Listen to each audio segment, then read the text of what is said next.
You know what? You know what? That's what happens. That's what happens. It doesn't matter how good your checklist is. Every single time something happens, the global mute was on. So thank you to chat. Chat is already proving to be very useful. They reminded me that I was on mute. So let's rewind that one a little bit. Let's pretend like that didn't happen. So, good evening, everybody, and welcome to the August 24th, 2020 episode of the Cyber Insecurity stream. My name is Neil Bridges, and thank you for joining me today. Welcome to all of our new joiners, as well as our regular visitors. Every Monday, Wednesday, and Saturday, we stream from 7 p.m. to 9 p.m. Central Standard Time. The mission of this stream is to elevate the conversation around cybersecurity and make it much more digestible for a broader audience. We oftentimes refer to this as conversational cyber, right? So cybersecurity is an ever-changing landscape, and our goal here is to focus on multiple aspects of that industry. You will hear terms like red teamer and blue teamer, and you might think that you're out of your league. You're really not. We also discuss cyber risk, the industry impacts of the current landscape, and the art of the possible when it comes to dealing with today's cybersecurity issues. Now, whether you're an experienced veteran or whether you're new to the field, whether you barely know how to spell cyber or are somebody who was born into cyber, this stream is definitely for you. Now, with that in mind, we regularly try to have professionals from across the industry. Now, I'm excited for tonight's guest tonight. Tonight, I'm joined by a very, very good friend of mine, Major General Brett Williams. I'll introduce him, here in a little bit. We also have moderators in chat. I'll be answering questions on stream. Brett will be answering questions on stream. He's here for you. Your questions are very important to us, and they are the prime value that comes from our stream being live. And so we ask you at any time about any topic, whether it's about something that we're talking about on stream, whether it's top of mind about cybersecurity. Please don't be afraid to ask in chat. This is a rare opportunity to get to speak with somebody, like General Williams. He's got an amazing amount of experience, and we want you to take advantage of that and have those questions answered for you. We broadcast via Twitch on our regularly scheduled broadcast, but you can find videos in either the video section on Twitch or by going to our YouTube channel, Cyber Insecurity YouTube channel, and checking out some of our uploads there. We are here for you, the community, and therefore we strive to bring you the most intriguing opinions, points of view, and conversations in the cyber industry with every stream. Our stream does rely on the support of the community, and so if you do like us, throw us a like or a follow on any of our social media sites. If you really like us, throw us a subscribe over on Twitch, and show us some love over there. There's obviously no obligation to do either of these. We're going to keep delivering the content for you, but we do appreciate the support that goes into the stream. Now, with those logistics out of the way, let's kind of talk about our schedule for today. So tonight I am particularly proud to introduce our guest for tonight, retired United States Air Force Major General Brett Williams. Sir, thank you for being on the show tonight, and I look forward to chatting with you.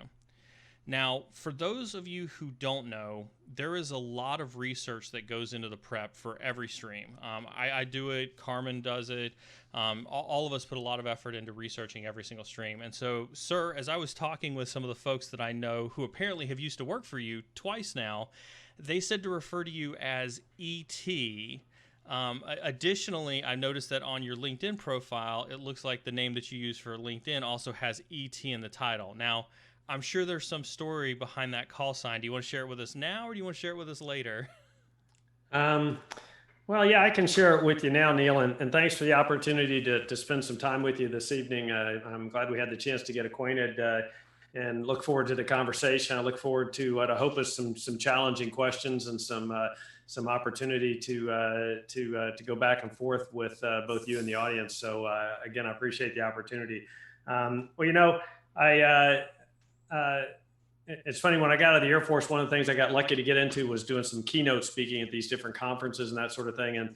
And one of the things that I found out was, in the Air Force, just like you were, fighter pilots are a dime a dozen. Nobody cares if you're a fighter pilot. But I found that in the private sector, not everybody was used to being around fighter pilots. One talk I gave, the lady said, "I'm sure you talked something important about cybersecurity, but I just wanted to meet you because I'd never met a fighter pilot." Of course, having a very small ego prior to that time, that kind of gave me some self-confidence and that sort of thing. But one of the things I started to do at the beginning of my talks was talk about this call sign issue. And I said, one of the first things people want to know if you're a fighter pilot is what's your call sign. You must have a cool name like Killer or Maverick or Iceman or something like that. And, I was ET. And all the stories I had for that, none of which can be told on public radio or your radio either. But let's just suffice it to say that the more you don't want to be known as ET, the more likely you'll be known as ET for your entire career. And in fact, a lot of us don't even know each other's real first names. The gentleman that was the Secretary of the Air Force, Mike Donnelly, was in the Pentagon when I was there.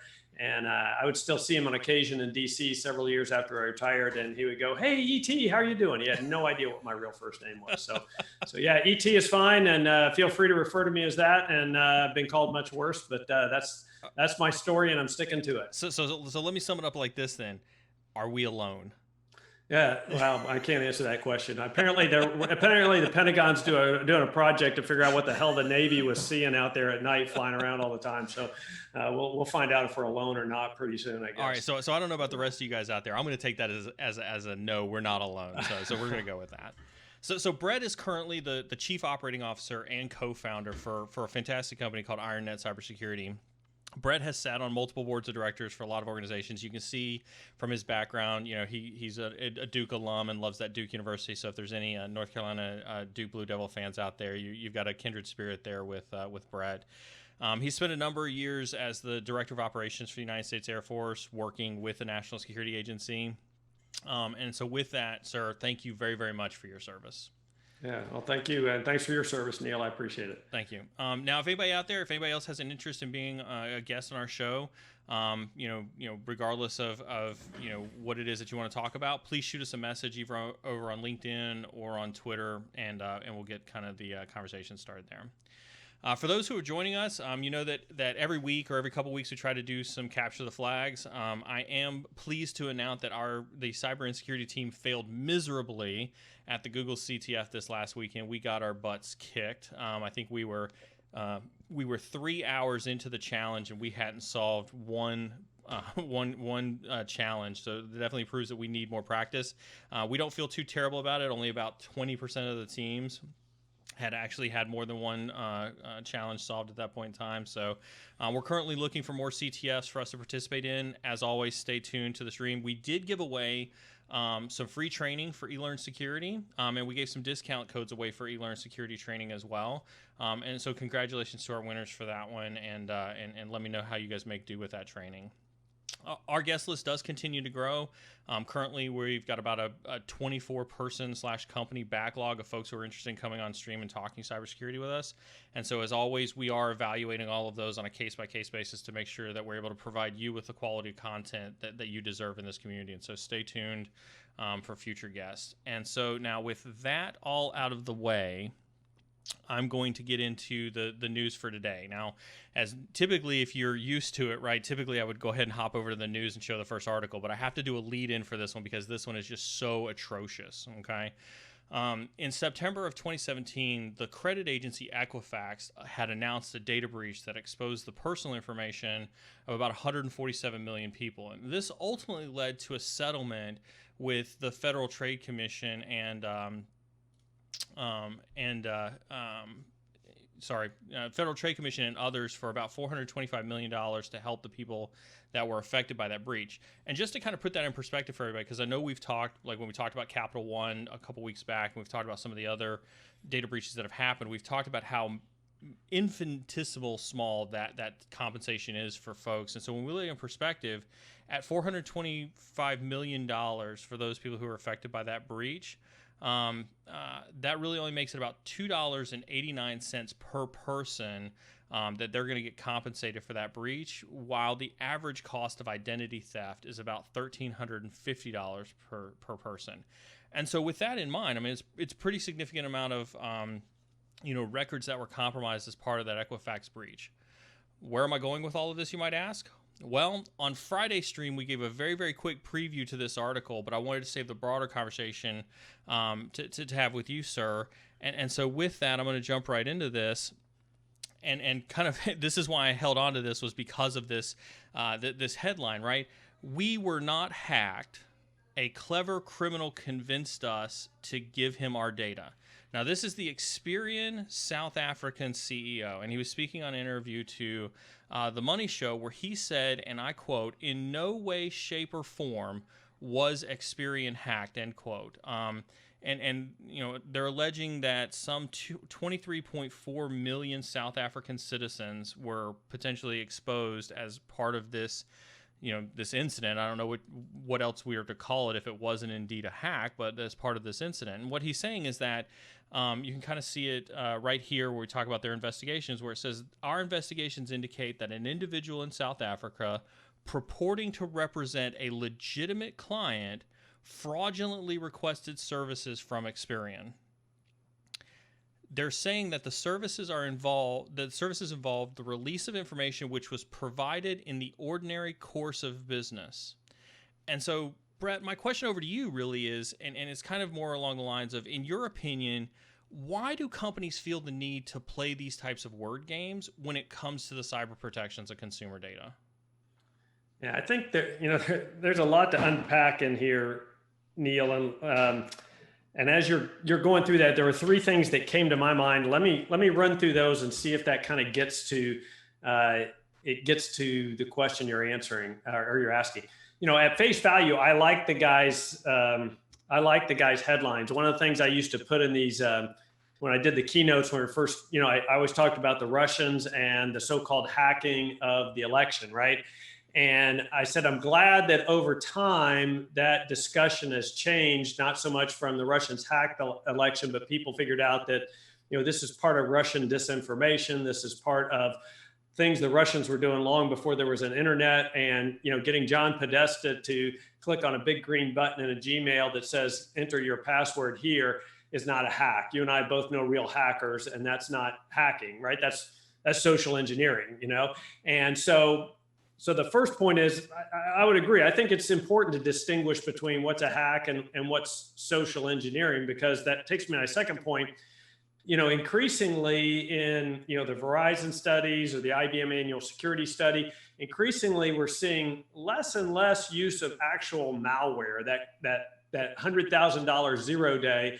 And what we're seeing is it's the social engineering in a variety of ways, right? To get to the right set of creds, to get into the environment and be able to operate and look like somebody that belongs there. And that's much easier actually than designing a cool malware that's a zero day, right? And so I think those are important points, because it really gets to where the real vulnerabilities are in terms of the humans. The network would be pretty easy to defend if it wasn't for humans using it. But then I think the third point you're getting to is the word games and all of that really gets to the liability, right? And at the end of the day, it's liability that companies are worried about. It's interesting. I was in probably 16 or 17 different boardrooms for a while. I did some cyber risk seminars for boards. And I clearly got out of that experience is that these directors cared whether the company got hacked, but what they really cared about at the end of the day was liability, right? Mm-hmm. Who would be held liable in the end, right? Would they, as directors, be able to show that they'd exercised due care and had the company taken, reasonable measures, of which, as we all know, is not defined, right? Right. Which makes this whole liability issue extremely challenging. And that carries over into, I used to have a headline I showed, over 4 years after Target got hacked, they were still settling liability. Who had to pay to replace the credit cards, right? Liability is huge in the cyber insurance business. There's over 700 700 types of individual cybersecurity insurance policies, and almost none of them have common definitions or common exceptions, that sort of thing. And it's all because there's not sufficient, I don't know if this is the right legal term, but case law or precedent to say who is liable. So I think this article brings out several points, and I think what you're getting at is the sometimes the weasel words or however you might think of those really get to be Who's going to be held liable? Because at the end of the day, the person that's liable is usually the person with the deepest pockets. So that's completely fair. So let me piggyback on that one then, because I think you bring up a really good point, right? Because, and I'm guilty of it, I'll admit it, right? Is do you think that we in cyber are too quick to crucify companies like Experian? Like I admit, and most of my viewers who were here with me on Friday night when we showed this, we instantly went down that rabbit hole of trying to crucify Experian. Like how could you not call this a hack? Do you think that we're too quick to jump down that? I think it's a breach. I don't know, maybe just because I've been in the business so long. Hack has a very specific term to me. That's somebody that was in your business at one time, or the people that work in our company now, I mean, these are people who are going after something in a very specific way. And maybe that's not unfair. Maybe I'm using weasel words, but at the end of the day, this company is liable. I think crucifying a company that gets hacked, and let's just live with hack for now. Let's just live with hack. A company that gets hacked, that gets breached, they got to own it. They're responsible for it. And they certainly can't close every vulnerability, every human vulnerability, every technical vulnerability. But at the end of the day, they've got to own it. And, as this year's Ponemon study of, the cost of a breach showed, the one thing that has the biggest impact on ultimately reducing the cost of a breach to a company is how well prepared they were for the breach, right? And it's not how technically prepared were they held to deal with the breach, right? Recover the data, do all that kind of thing. But as a company, as a business, were they prepared to communicate with their employees? Were they prepared to communicate with law enforcement? Were they prepared to communicate with customers?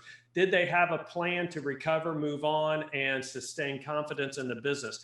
And to me, it's companies that don't do that or aren't prepared to do that are the ones that should be crucified. Because look, you and I both know, if there's somebody that's targeting you, there's 100% chance they're going to at least breach whatever you define as your perimeter. And it's how well you deal with that breach that really makes the difference between, I think, good companies and companies that got work to do. So I think it's fair to, I mean, again, I think I appreciate where you're coming from with the use of the word hacked, and I'm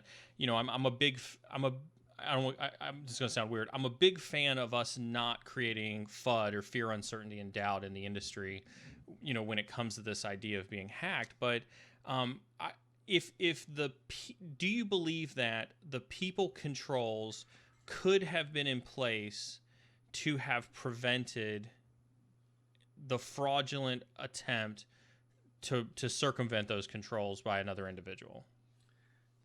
I think it's likely that I can't even say that. I would say that most companies who have cyber, and here's another weasel word for you, but I think this one's really important, is managing cyber risk versus cybersecurity. So when I talk to senior business leaders, I tell them that managing cyber risk is a business issue, right?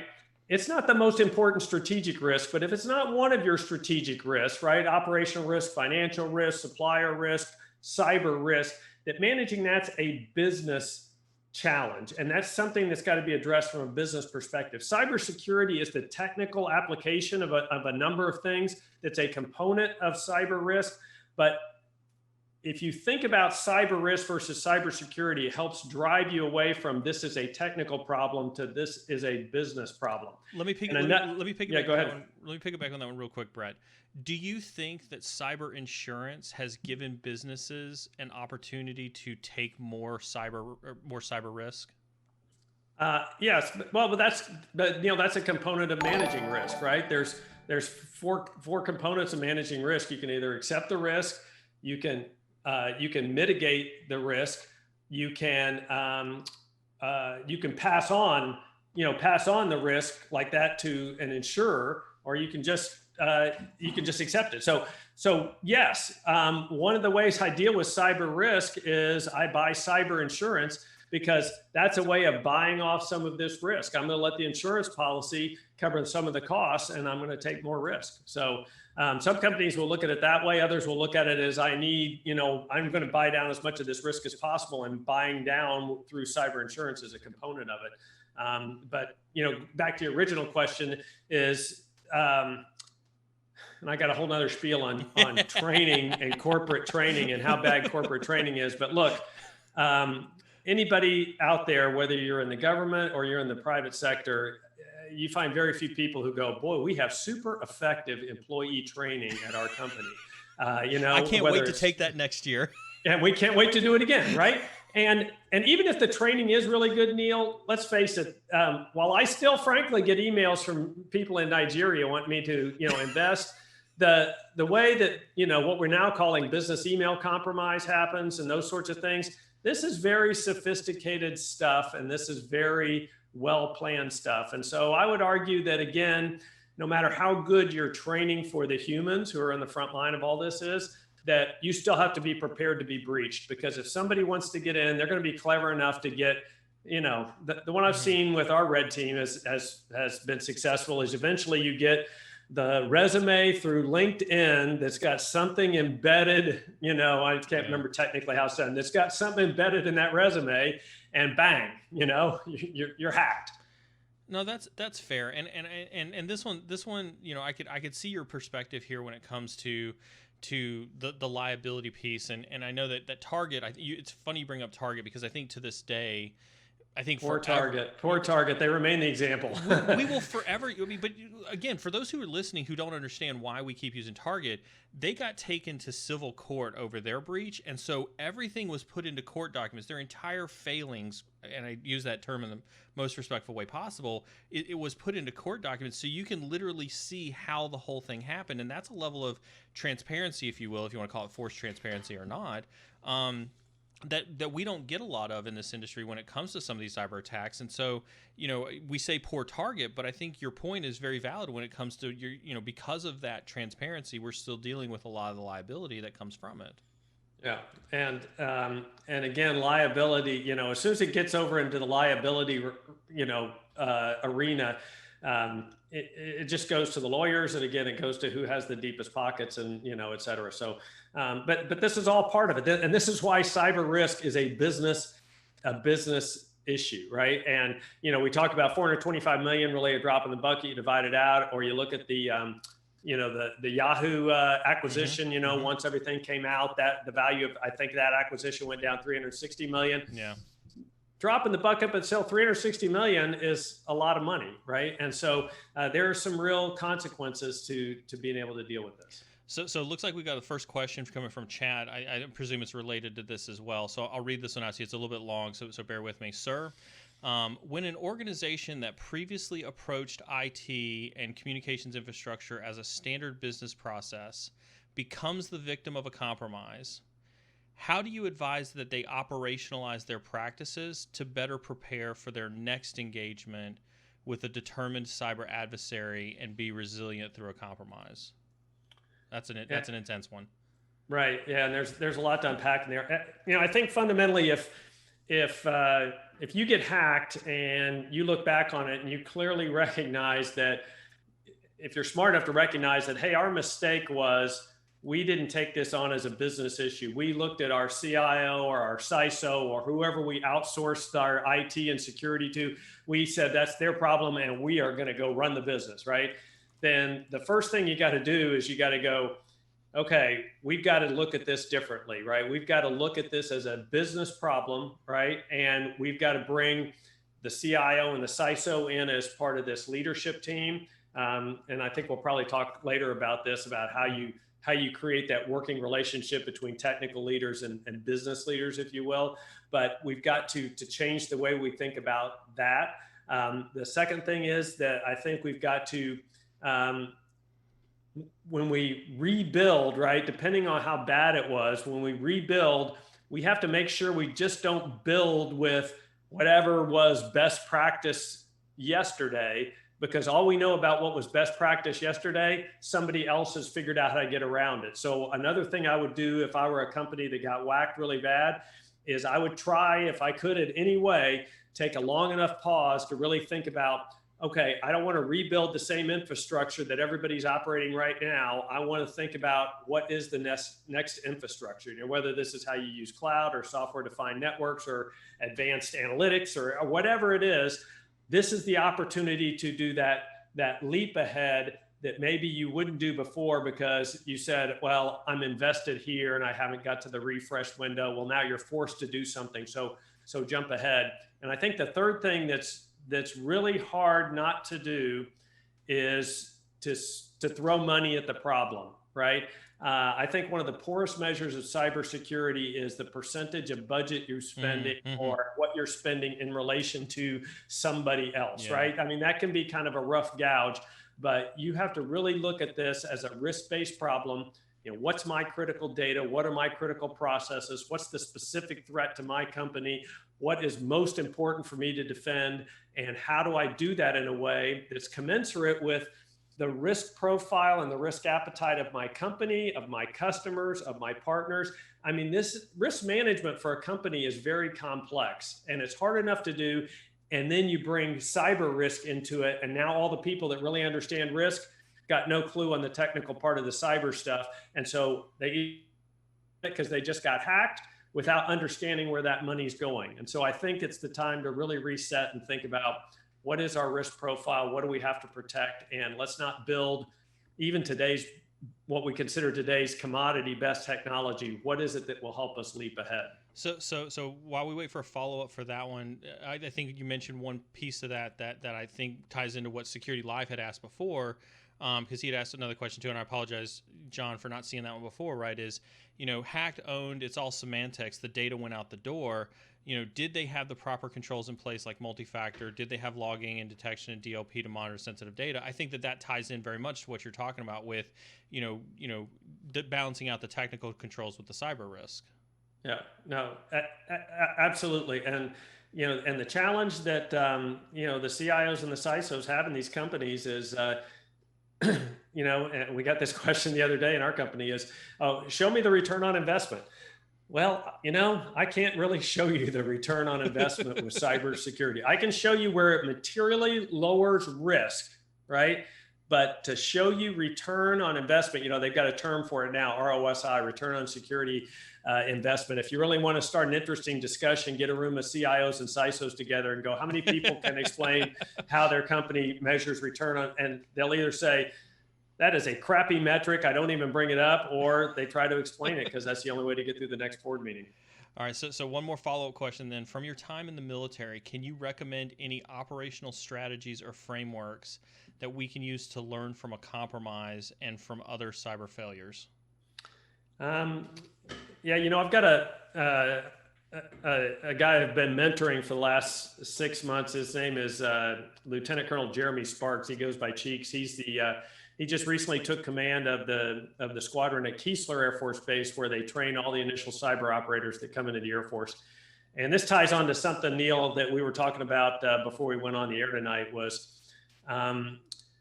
in the military, and I'll just talk, I was a very joint cyber guy, but I'm going to go into my Air Force terminology is, we need to train people to operate in cyberspace, but fundamentally we need them to be operators. We need them to be warriors. Just like any airman, they have to be able to conduct combat operations. The fact is that their technical expertise, like my original technical expertise was flying an F-15, their technical and tactical expertise is operating in the cyber domain. But they've got to plug into this larger operational construct, right? Where we're taking national security objectives, we're translating those into strategic objectives, and we've got an operational theater. We got to plug in with air, land, maritime, space operations, all of that. And so if you're going to plug into that, then you have got to be part of this operational environment where, it was pounded into me from day one flying airplanes. You didn't do anything in an airplane that didn't follow this process. You plan the mission. A lot of times it took the whole day before. You brief the mission 2 hours before you take off. You execute a training mission. It's an hour and 15 minutes. And then you spend anywhere from 2 to 8 hours debriefing that mission. And you spend 90% of the time talking about the 10% that doesn't go right. I don't come in and go, Neil, you had your flight suit on right today. That was really cool. That's right. You said your call sign correctly on the No, yeah. We're going to come in and we're going to find that 10% that is the difference between us winning and losing. So one of the things I saw when I transitioned from fighter pilot world over into common IT world was uh, a lack of this very disciplined plan, brief, execute, and particularly the debrief side of it. And back to Lieutenant Colonel Sparks, that's what he is trying to bring into this school, is this operational rigor and discipline, so that when something happens, right, and you do something, that you take the time to look back and go, did we plan this right? Did we brief this? Did we have the right objectives? Did everybody know their roles? And then at the end, if it didn't go right, so in this case, if you got hacked, did we really sit down and critically talk about where did we not execute or plan or brief correctly, and go to the root cause and fix it? Because otherwise, you're just going to get whacked again. Okay. And so that's the rigor that we have to have. And one of the reasons it's hard to get cyber insurance is because we don't know how much a breach costs. And the reason we don't know how much a breach costs is because we aren't willing to take the time to figure out what the true cost of the breach was. So with that though, with pawn and share, I do see your question in chat, but I want to use this opportunity from Brett really to piggyback on what you're talking about there, right? Where you talk about that discipline and you talk about that accountability and that 10% that goes wrong. And this is a good segue into, the former Uber cyber chief, getting indicted for obstruction of justice. And so just to kind of recap for everybody, right? In October 2016, Uber suffered a data breach where two hackers had stolen 57 million, drivers, and rider data, but they had agreed to basically delete it for the grand sum. I think it was like $100,000, and Uber had made them sign an NDA. And then Uber tried to wash the whole thing away as a bug bounty program. And so is this indictment an example of the lack of discipline that we have in cybersecurity as an industry? Yeah, I don't know if it's a lack of discipline, or it's back to the liability, or it's the failure to take accountability for your actions. Or, there's another aspect we haven't talked about. Neil, what's the average lifespan of a CISO in a company of any size today? Not long. Not right. Most of them develop their strategies based around their entry and their exit strategies. Exactly. And it's because of kind of what we talked about before, your thing about, do we crucify Equifax or Experian or Target or Yahoo or any of those? We should crucify Yahoo, by the way. But should we crucify these people for not doing it? And so that's why I think, I don't know, everything that was wrapped up in here. But there was enough stuff here. And who's the other company that actually had a couple of people indicted because they were selling the stock before they disclosed the hack? Or remember that one? That wasn't too long ago. Yeah. I don't remember the company, but I do remember that conversation. Yeah. But just given the rest of the tone of at least what you see in the media about Uber, I would be more inclined to be leaning to where you are, that this is a lack of accountability and a lack of responsibility more than anything. But again, I don't know anything other than what I've seen in the media. Well, let's because I think you bring up a good question about the lifespan of a CISO and things like that, because CISOs are in a tough position, right? And I empathize a lot with CISOs. I also take a slightly cynical approach with them, right? Where you hire a CISO. The first 6 months, they've got a get out of jail for free card because they're learning the environment and developing their strategy. After that first 6 months, maybe 12 in some cases, that's where they actually get to try to implement their strategy. And then the last 12 months, they're basically, planning their exit strategy. And I for one have said that it is because we have created that type of environment for CISOs inside a company as being scapegoats, that has basically degraded and destroyed most cybersecurity strategies, because now, you don't have a CISO that's incentivized to stay at a company long enough to see a particular strategy through to the end. They're just trying to rush to get their 15 minutes of fame, if you will, to move on to the next, adventure before the company gets hacked. Right. So they get measured on how well they lived within budget, and did we not happen to get hacked, at least as far as we know, during your tenure. So I think that's exactly right. Is this is a long-term strategy, right? If you're going to really get a company, because the threat changes, and it's fundamentally a leadership issue, not a technical issue. It's a leadership at the technical level, leadership at the business issue, because the technology we're using today is going to change. The technology the bad guys are using to change. So this is an ongoing process. And so to me, the CISOs and the CIOs should really get measured on how well are they able to impact the culture of the company? How well are they be able to make meaningful inputs to the enterprise risk management process as it relates to managing cyber risk? And how are they able to bring to the business leaders a sense of, how do we balance the bringing on of new technology, which is code word for connect to the internet, against the risk, right? How do we measure the benefit and the risk? And can they show that if we do get hacked, that I was able through, force of persuasion and force of personality to make sure that the company was prepared from not just a technical perspective, but a business perspective. And so their ability to be part of that senior leadership team and at the same time to direct the appropriate technical types of things, I think is the way they should get measured. And if they get whacked and they can't recover the data and they have no plan and they've never tried to get us to do any kind of table, then they should be fired. But I think you're right. If all you're worried about is not getting fired, then you're just going to do what you got to do to live within budget and hope nothing bad happens until you get to a reasonable point where you can find another job. So now since we're on this topic of CISOs, I'm gonna dive into potentially an unpopular opinion. And I heard this. I heard this for the first time last year. And I heard it in the sense of I suspected that it was reality, but I'd never actually had anybody confirm for me that it is reality. But I've heard of several examples of corruption, specifically in the CISO space, whereby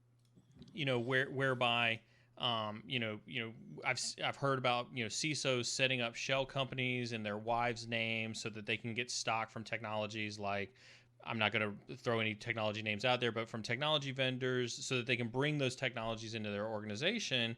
And then you've got, things like this from the Uber, covering up, this type of hack, this type of corruption. Do you think we have a corruption problem in cybersecurity? I don't know. I can't comment on that. I haven't heard the part from the CISO aspect.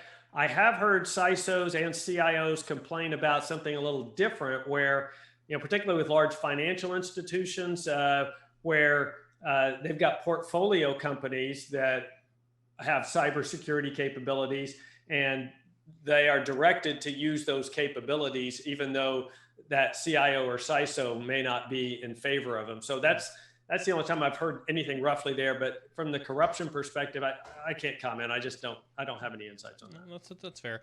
So it looks like we do have another question in chat from Ponham Share. Have either of you read the book Sandworm? Is kind of question number one. And then question number two are thoughts on the pervasiveness of Russian state-sponsored hacking versus Chinese. I haven't read the book Sandworm. When I got to Cyber Command, I was told that General Alexander, who was, I think probably a lot of people are aware, he was the director of NSA and the first commander of Cybercom, and he said he wanted all the flag officers, the generals and admirals, to read two books. One was Worm, and the other one was Penetration Testing and Ethical Hacking. And I figured out that after I was there about 2 months, that I was the only one that actually had read both books.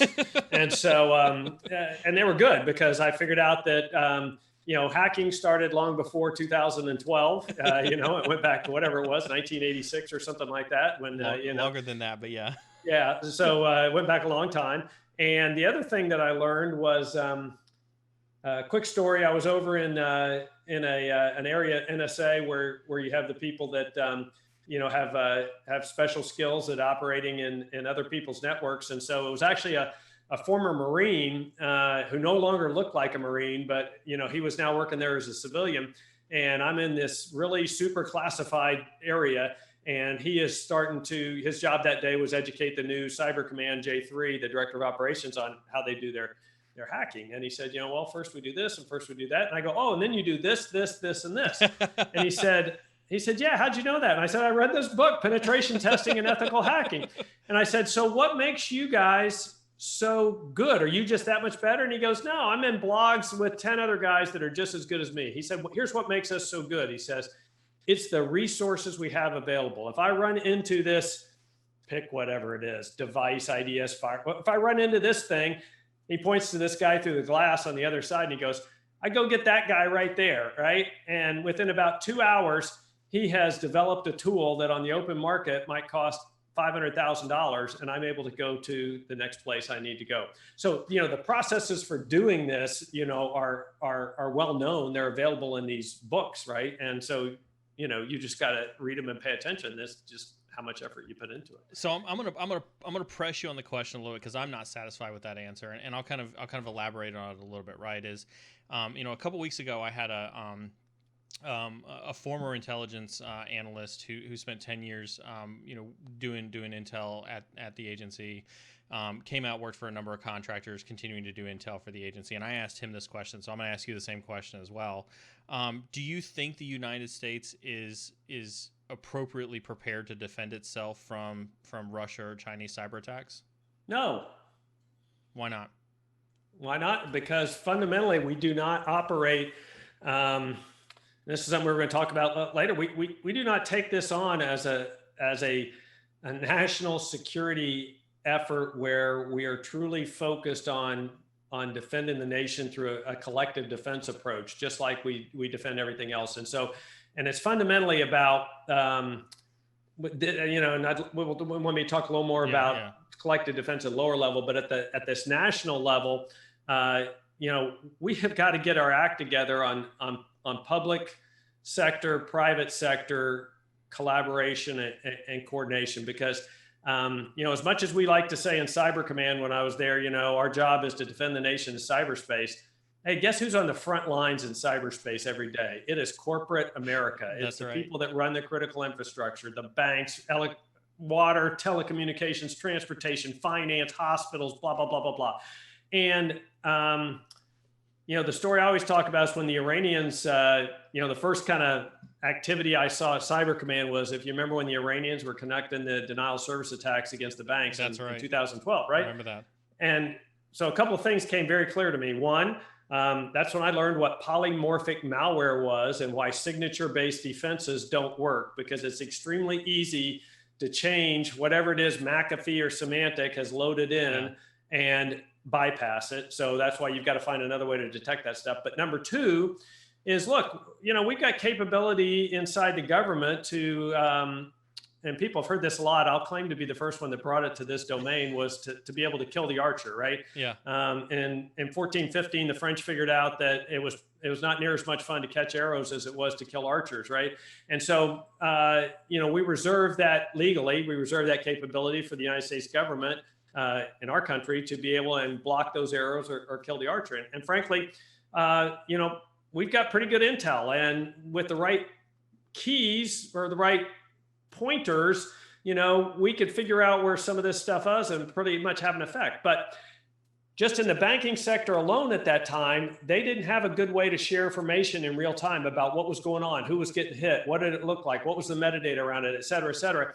And then above and beyond that, we're sitting over in Cyber Command, and we have almost no way to communicate with them. It's got to go through DHS, and it's got to go around the corner, and you're communicating with by then it's all over. We're actually learning more because of what the Iranians are posting in Pastebin than we are based on our internal collaboration, right? Yeah. And so the reason we aren't prepared to deal with the Chinese and the Russians is because we have not yet cracked the nut on how to do collective defense as a company. How do we leverage the strengths of the private sector and the public sector? How do we bring those together in a very effective way so we have a common picture of what's going on, and we're able to share information and share data in an appropriately anonymized way so that we can enable both the private sector to do what they have to do best, which is fundamentally defend, and then the unique capabilities that the government has to be more proactive in those defensive measures. And so that's why we aren't prepared. And then, Neil, and I told you to cut me off whenever you're ready. There's an entire other layer that goes back to the Russians, right? That while everybody in the world is dependent on the internet, right? I would argue that the Americans are uniquely vulnerable to disinformation, uniquely vulnerable to social engineering in a way that clearly the Russians have figured out how to take advantage of, and clearly the Chinese are figuring out how to take advantage of. And the Iranians, they know that the financial sector and things like that are the quickest ways to get to us. So they know where our vulnerabilities are as a society and as a culture. And they also know that as we become more politically frictionalized, right? That being able to capitalize on those internal divisions gets us focused internally, and and we don't have time to focus externally. And here's the problem. We like. Go ahead. Okay, my last point is back to the Chinese and the Russians. All right, we like away games, right? Take Northern Africa, right? Hand wave across the map. Let's fight in the Straits of Taiwan. Right. Let's do all of that stuff, right? But if we get into something serious with the Russians or the Chinese, the first strike is going to be right here at home. And it's going to be banks or finance or water. It's going to be something like that. And people get up in arms if Netflix is, or Zoom was off this morning, right? And it becomes political issues, gets us focused internally. So for just those reasons and more I could go into, my answer to are we ready to deal with the Russians and the Chinese is no, at least not sufficiently. I do love this line of thought, and since we did jump into collective defense, I'm gonna skip ahead a little bit, but I wanna piggyback on that a little bit because you hit on something that I think was incredibly crucial. You mentioned the Iranian DDoS attacks that happened in 2012. This was right when I was getting out of the Air Force, and I was going from doing the mission that I was doing to going to a large financial institution. And doing red teaming and building a red teaming and pen testing team for them. And I was with them when this was happening. And, it was to my shocker. And this was, we had access to, the cybercrime division of the Federal Bureau of Investigation through the InfraGard. And this is where I really got to see how useless some of these, civilian counterparts, if you will, of agencies like the FBI or DHS or anything like that, were it being able to provide actionable threat data to any company that's out there. Yeah. So first of all, ISACs, I think hopefully most people are familiar with that. The Information Sharing and Analysis Centers, there's ISAOs, organizations, there's the FSR. So there are a number of sharing constructs that are out there right now that are better than nothing. Okay. But the problem is from what I've seen is it's very similar to what I saw in Cyber Command, where the J2, for people who aren't familiar, the way military staffs are organized, right? The J1's personnel, J2 is intel, J3 is ops, 4 is logistics, there'll be a test later, 5 is plans, and 6 is where all the cool people is IT and cyber stuff, right? And so the 2 would just come in and I would call it vomit data on my desk, right? Just tell me all of the bad stuff. There's this Linux thing and there's this Windows thing. And what I need is actionable intelligence, right?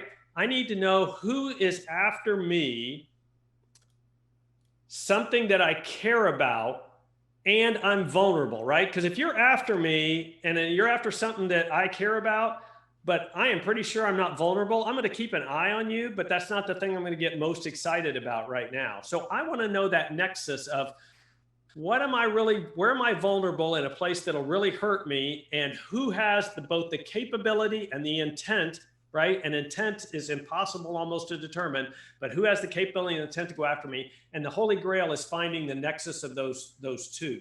So when you get into an effective collective defense approach, I believe that 2 of the things it does for you that is really important, and I think if you look back at your experience with the banks at that time, was to be able to see, let's call it the whole attack surface you're concerned about. Because just seeing your enterprise is nice, but wouldn't I like to see the other 10 or 12 or 15 or 20 banks in this case that are about my size that would probably similarly be targeted? And wouldn't I like to see the 2 or 3 or 4 events that happened to them over the last 24 hours, even if they blocked it, right? Even if they blocked it, I would like to see the metadata about that so I could look at it and go, holy crap, if that happened to me, I would have got whacked. Let me go change something, right? That's how you get to actionable intelligence, because of all the bad crap that could happen to you. This thing has been going on for the last 24 hours. It's been impacting people that look like you. And now you know that this is something I should pay attention to. And so to me, that's this really fundamental tenet of this that goes back to that public-private sharing. It goes to, within sectors. It goes to people in your supply chain. It's that visibility and that ability to share in real time what's going on that helps you get to But actionable threat intelligence. Isn't that what the ISACs were supposed to be when they started up? Well, I think that's still their intent, but they just don't have the technology. First of all, they don't have any way to get real-time visibility over, for instance, their one of the things that we're encouraging and working with is to give the ISACs, through some technical capability, an ability to see their members, to see what activity is going on. And as you can imagine, based on the roots of our company, very critical to share that information in a way that completely anonymizes the source. What we want is the metadata, the information about the behaviors. What kind of beaconing is it? What kind of DGA algorithms? Those kind of things, so that that information can be in a shared place. And then if I was an ISAC and I'm looking at this this picture, right, of this collection, whether it's the energy ISAC or the financial services or the retail or the healthcare or whatever it is, wouldn't it be nice to have some analysts that are just focused on looking at the big picture, what's going on with that whole sector? Because each one of those companies has their own picture, and that's really what they're focused on. And then they're going, oh yeah, what else is going on in the sector? To me, the next step, ISAC 2.0, is when they've got a technical way to see what's going on in the sector, that maybe they have some more time than the individual companies do to interact with the government, because most of them have classified arrangements with the government. And now to be able to get to a way where they can bring in some of that other insight and intelligence and look in there at how people are reacting to various events, and using that other information to be able to tap Neil on the shoulder and go, hey, that event that you haven't rated yet, or even better, that one you looked at and you thought was benign, take another look because of this information. And so to me, that's where the ISACs need to go. So it's interesting you bring this up, because I've spanned across multiple ISACs throughout my career, right? As financial, energy sector, healthcare, and now the retail ISAC as well. And one of the things that seems to be so difficult with participating in an ISAC is figuring out from your legal teams where your left and right boundaries are in that information sharing. I guess I'm still skeptical, and you and I chatted about this, kind of the lead into this when we talked about this a little bit, right? I guess I'm still skeptical that we as an industry aren't ready to have a collective something that exists over top of multiple companies that collects all of this metadata, that then turns around and then reshares that metadata with, back to your conversation on liability, somebody that could ultimately hold us liable for something that we failed to do from a cybersecurity defense perspective. Yeah. Two things with that. Well, one, the CISA legislation, right, starts to provide some of those liability protections, but nobody relies on that. And all I can tell you is that the first set of companies that we got into this collective defense arrangement was several very large energy utilities. Okay. And we spent about 3 months with their lawyers working through this data anonymization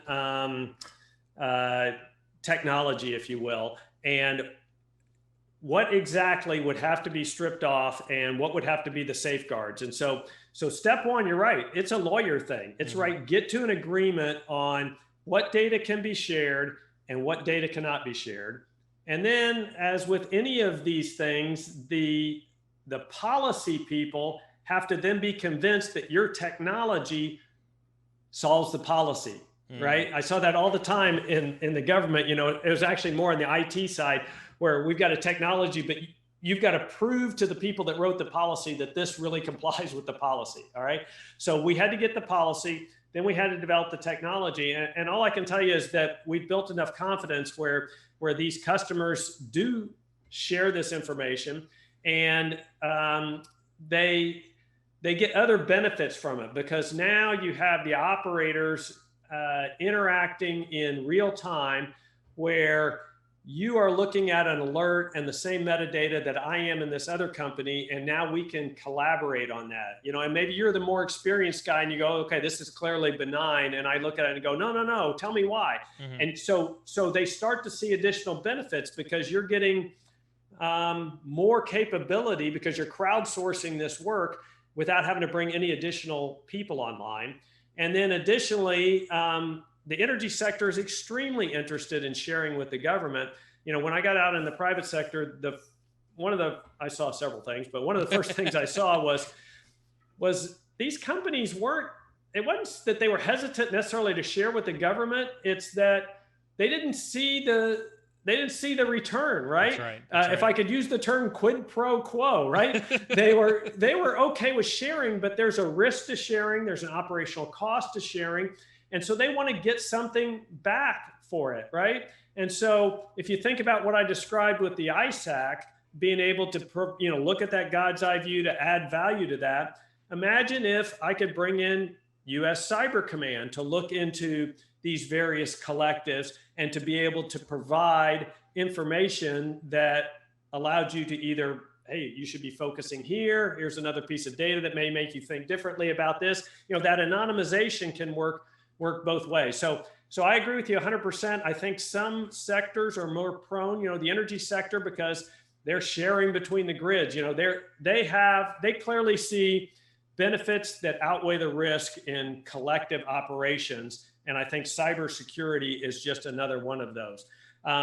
Financial institutions are getting better, especially the ones below the very top. But a lot of the ones that are very big are like, hey, if Neil gets whacked, that's actually good for me, Exactly. But they do care about their supply chain or their value chain. Yeah. So, pick a MasterCard or Visa or something. They may be very interested in all of the financial institutions that support them, for example. So there are a variety of ways to look at these collectives, but I think at the end of the day, it's being able to see that big picture, understand when campaigns are taking place, be able to crowdsource and leverage the limited analyst skill that we have to the greater good, and then ultimately to get to where we can create effective public-private sharing, which gets us to that real national cyber defense. So as a general rule, I wholeheartedly agree with you. I think we have failed the information sharing game, and when I was a SANS instructor, I harped on this a lot. I've harped on this at talks and whatnot, is, the adversary shares on the regular basis, right? Yep. And it doesn't always cost money for the adversary to share. The adversary is like, hey, I've got access here, or I think this company might be weak, or, it looks like we might have an opportunity over here. They're constantly talking, they're constantly sharing. And I think due to capitalism and competitiveness and legalities and liabilities and things like that, I think we have failed on our side to mimic that behavior, and I would love to believe in a collective defense strategy. I think it actually is a brilliant concept, and it probably warrants further conversation. But I think with that transparency though, and that in mind, I do want to kind of get back and piggyback. That was a nice, very awesome tangent that we went down, but in that same vein of transparency and communication and things like that, and piggybacking on this idea of corruption, I kind of want to talk about the NSO group, and I know this may seem like a weird tangent, but bear with me here on this one. We've got these businesses who specialize in commercialized intelligence and sometimes commercialized spyware.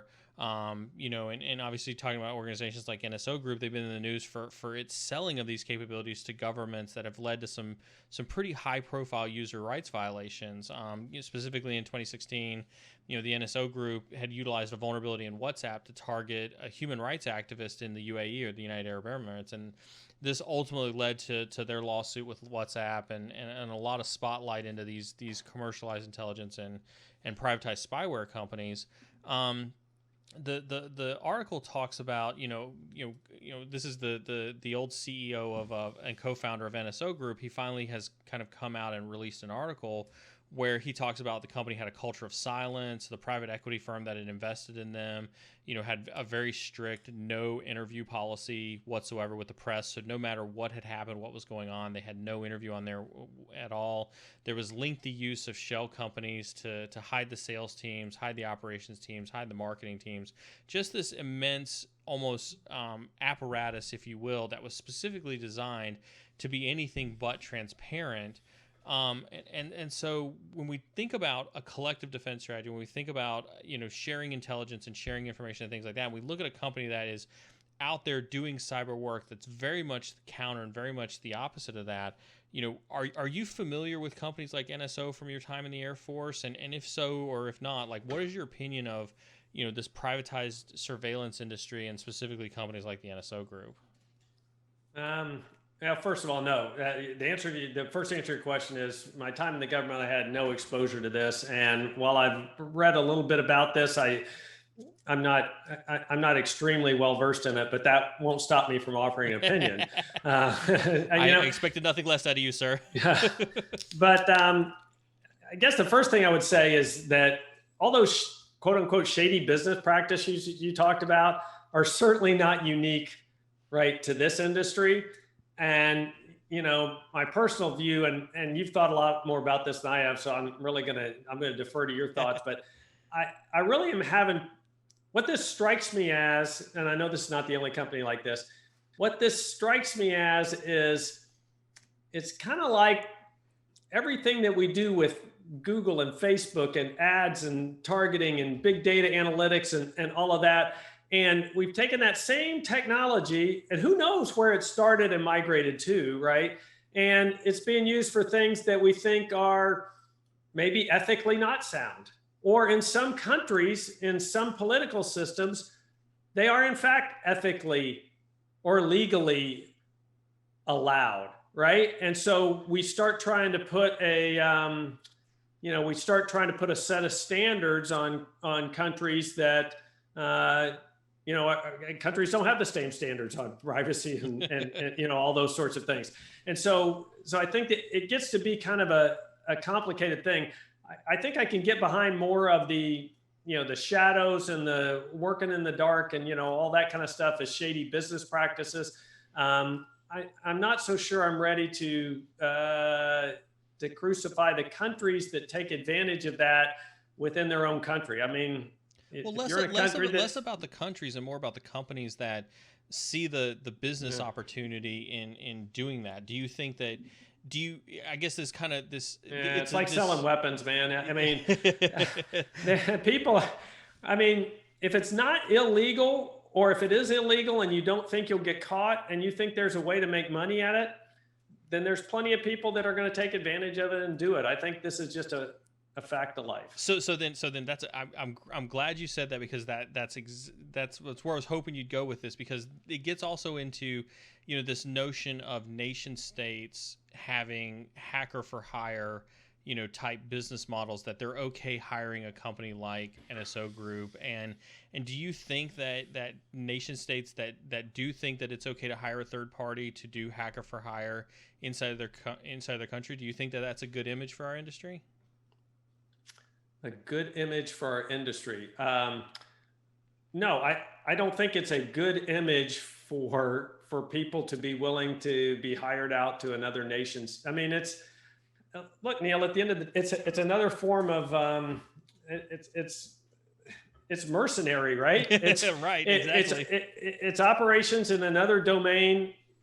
People don't want to talk about cyberspace as a domain of warfare, but just like the air domain or the maritime domain, there's commercial uses of it, there's personal uses of it, and there's strategic conflict uses of it. And so cyberspace is clearly that way. So no, I would prefer that companies didn't hire themselves out to nation states to do that kind of work. And no, I don't think that's the area that I would want to be associated with. But people are going to do it, right? They're going to go and they're going to make money and they're going to do it.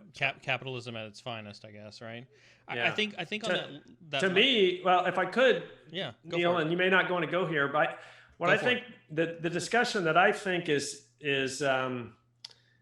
kind of it's probably not tangential, maybe analogous, is the different views nation states have on using the same people to do government operations as they used to do private operations or commercial operations. The Chinese are known for this. We think the Russians do that, although they hide it a little better. But the same PLA hacker that's working during the day, whose now picture is in the post office here because we've indicted him, has also been working for pick a company and finding things that could be useful for those commercial opportunities. And it's a different culture. We don't agree with it. We would say that that's wrong, that's illegal, but it's not wrong and illegal in China. So, we've got to be prepared to deal with that. No, that's exactly where I wanted to go with this, because I've held this notion for a while, right? From my time in the Air Force and since getting out, right, is we do see the China, the PLA, the Russian, and this goes back to some of the older Russian business network, the RBN stuff that was done years and years ago, right? Where they incentivize their civilian hackers to basically conduct operations both for themselves for monetary gain and then for the nation state as well. And as we walk down this line, that's very much where I wanted to go with this conversation is, when you look at, our, and thank you very much back to the question earlier about, if we were prepared to deal with, Russian or Chinese, pervasiveness in our network is, do you think that the U.S. needs to have a more formalized cyber militia similar to how Russia and China utilize their civilian hacking force? No, I think that we need to figure out better how to leverage what I would call appropriate roles and responsibilities on each side. It's and here's the reason why is that I can give you several reasons why. I go back to the Sony hack, right? And when the United States government, because I can tell you at that time, based on the nature of the administration, very hesitant to come out and out anybody, right? So when they came out and said that the North Korean, I was not in the government at that time, when they came out and said the North Koreans did that hack, there was no doubt in my mind the North Koreans did it. And then you see all these technical people, saying no, because if you look at the malware and you look at this and you look at that, it could have been this, it could have been that. These are people that I think do not understand the full capability of the United States government to leverage what we call all sorts of intelligence, right? Technical intelligence, signals intelligence, human intelligence, diplomatic intelligence, right? That when you bring the full weight of that machine to bear, you can start figuring things out. As hard as it is to anonymize things to go on cyberspace, there's a lot of stuff you can figure out, right? And so that information, that level of expertise is held in the government, and it's not held sufficiently in the private sector. And so if we let people operate in the private sector, in that role, then I think we bring a lot of risk onto ourselves in terms of not having the right targets.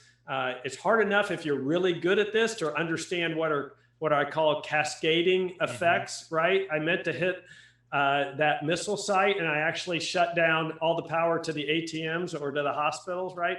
That understanding all of those collateral and cascading effects is really difficult. But Neil, at the next level up is where it really gets important. It's understanding how these activities fit into a national strategy and how important it is to consider that, because there's a lot of theory. Some of it's in deterrence theory, but just messaging and signaling theory, right? What I said is not nearly as important as what you heard.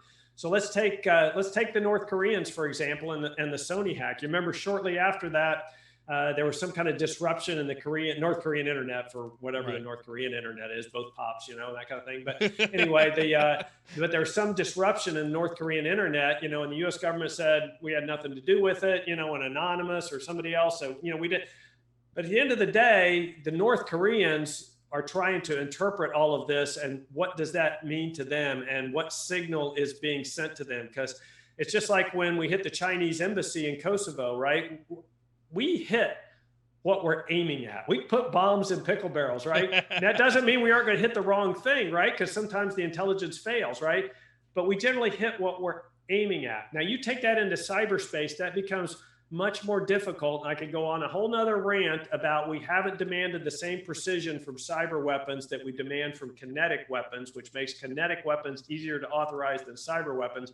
That's a separate rant.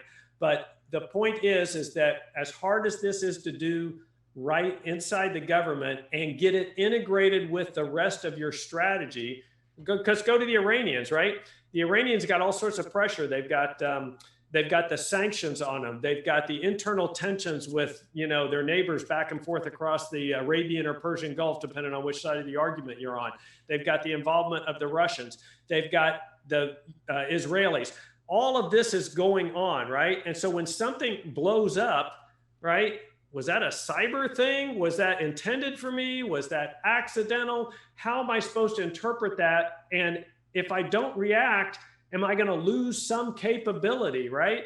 And so it is very complex how we weave activities in cyberspace into this larger strategic context to make sure that what we meant to influence, what we meant to do, what we meant to achieve was perceived the same by the other decision maker. And so other than those few reasons, I think it's a great idea to have a cyber militia. I think if we're going to have a cyber militia, we ought to bring together the best minds to decide how we're going to get better at being resilient, defending ourselves, taking a collective defense approach, figuring out how to effectively share with the government.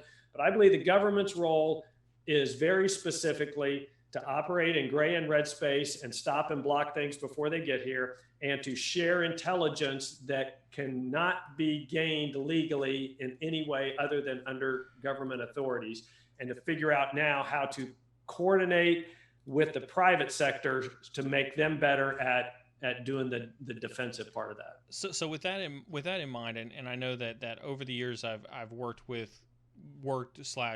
collaborated with several peers in my industry where we've talked about this idea of hackback, and I think that idea of hackback has kind of graduated into this idea of active defense. But then we still have folks kind of throw that very clickbaity title out there about doing hackbacks and things like that.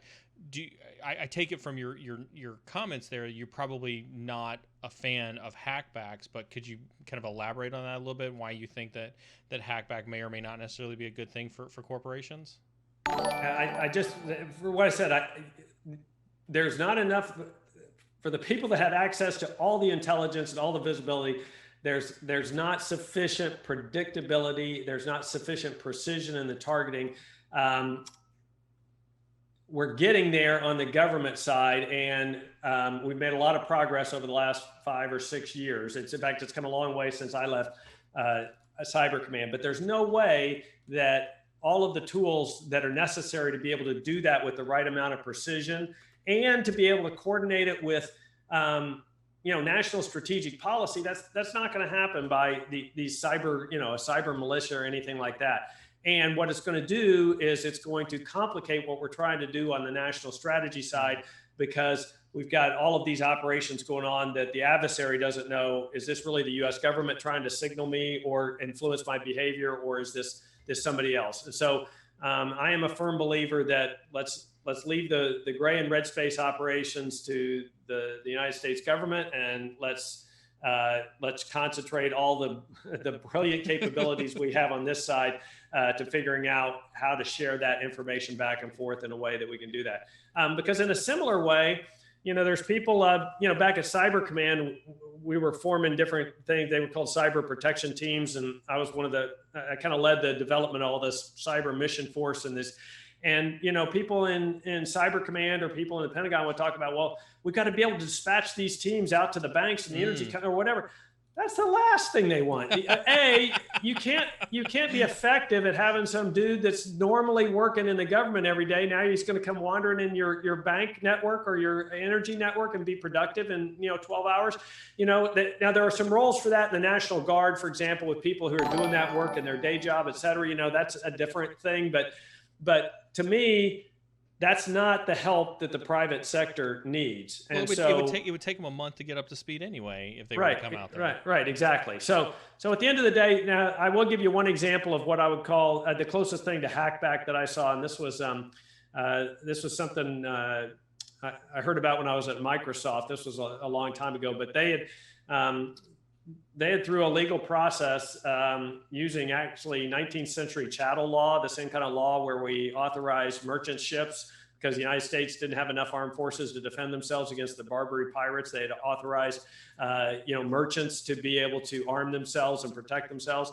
And so utilizing that law, Microsoft had a case where somebody had compromised some servers, et cetera. And what they did was they went to court and they said, we've identified where this is. We have identified what's going on. U.S. government, are you going to do anything to stop this? No, we can't, or we won't, or whatever. Okay, then we would like authorization to take these actions. And what they had to do was, wherever it was, someplace in Eastern Europe, put a full page ad in the newspaper saying, whoever it was, you're required to come to court in New York City on April 13th and, blah, blah, blah, blah, blah. And if you don't, we're going to take actions to stop you. And then roughly what they did was, of course, nobody showed up. And by the way, this was the most expensive part of the entire deal, was posting that ad. But what happened was, it was one of those deals where, the next time let's call it the hacker came into whatever server, they, thought they were getting what they wanted, and what they sent back, crashed the server on that end or destroyed the tool or something like that. So they didn't actually reach out into red space. But even what I just described, I'm not an expert on this, but I think there's some legalities around even that type of action. But they went through the legal process. They went through all the wickets. And, to me, that's about as far as I'd like to see somebody hack back from the private sector. That makes sense. All right, well, we're gonna move on to our next topic. Actually, hold on real quick. So I did mean to tell you about this one, Brett. Looks like Comeste 10 in chat when you were talking about Lieutenant Colonel Sparks. Whoever this individual is that's in chat, apparently Lieutenant Colonel Sparks is their boss. So they just wanted to out themselves to you and let you know that Lieutenant Colonel Sparks is their boss. So don't say anything bad about. All right. Well, tell him. Yeah, he's doing some good work down there, but make sure you keep him honest. And I'm looking forward to seeing what he can do. The school has done great over the last couple of years. He's trying to build on that and take it to the next level. And I'm pretty excited to be just a small part of helping him out with that. Cool. While we're on that topic, WinBlair70, thank you very much for the Twitch Prime sub. I appreciate it. Welcome to the family. Real quick, sir, as we move on to kind of some of the next topics, I want to hit just a couple of interesting pieces here. Like we here recently in the news, and this may seem slightly different from what we're talking about, with the nation state stuff and focusing on some of your military background, but this is something that seems to be a pretty common thing that we're starting to see every time we do this stream, right? Which is hackers demanded nearly $500,000 from the University of Utah, and allegedly they paid up, and they're kind of hiding behind.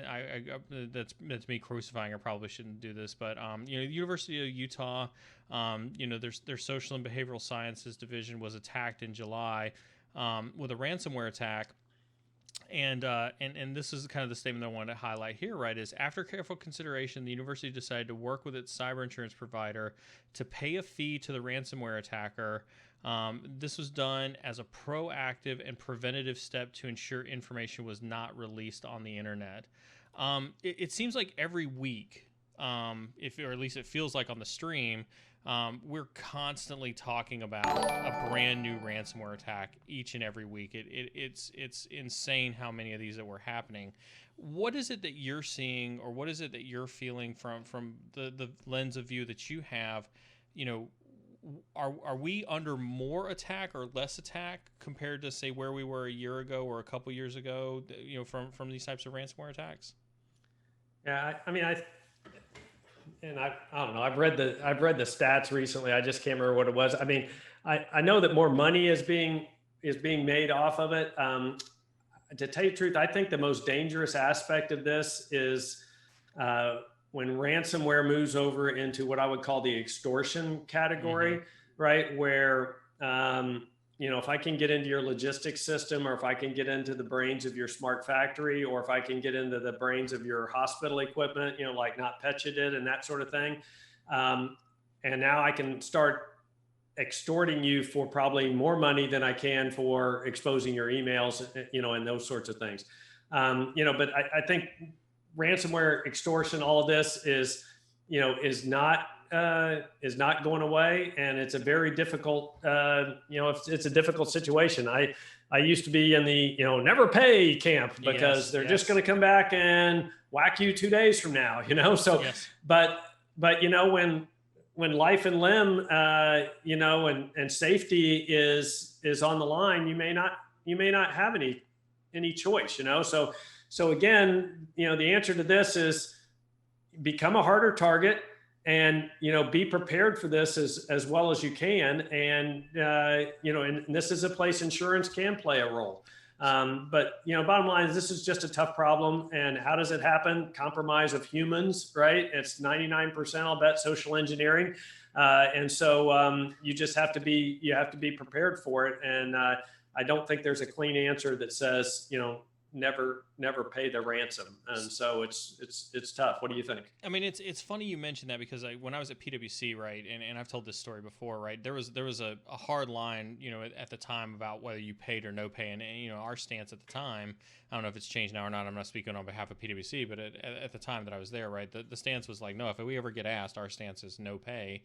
And several years later, I was sitting with with some folks at Treasury who report directly to the CFO of a Fortune 100 company, and I was advising them, kind of what the industry stance was on pay and no pay and things like that and whatnot. And they very clearly looked at me and said, if the CEO of the company was about to go to the street to report earnings to the street, and that laptop that had his presentation on it that was there to report earnings to the street had ransomware on it, they didn't care what the price was. They were going to pay for it so that he could make his report to the street. Yeah, I think that calculation is done all of the time.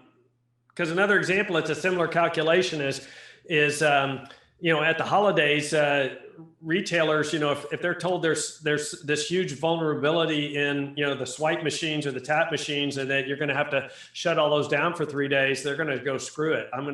No, we're not. We're going to keep going, and we'll just, we'll accept the loss. And so I think those kind of trade-offs are made all the time.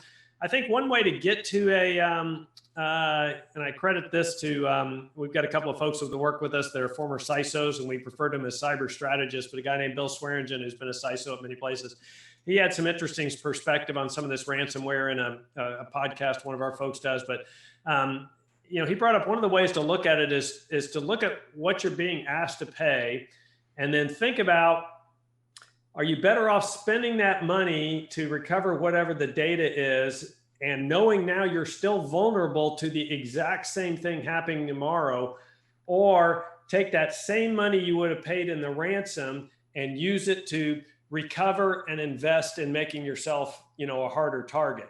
And, that's one way to start thinking about the ROI with this, but then you got to layer on top of it. It's kind of like when you get hacked, it's not just paying the identity insurance and recovering the data, right? It's what's the operational cost, what's the reputational cost, what's the additional cost that I infer by increased oversight and regulation, all those sorts of things. So it's very hard to get to a dollar value of this, but I think one of the ways to look at it is, if I pay this money, am I any less vulnerable to this tomorrow?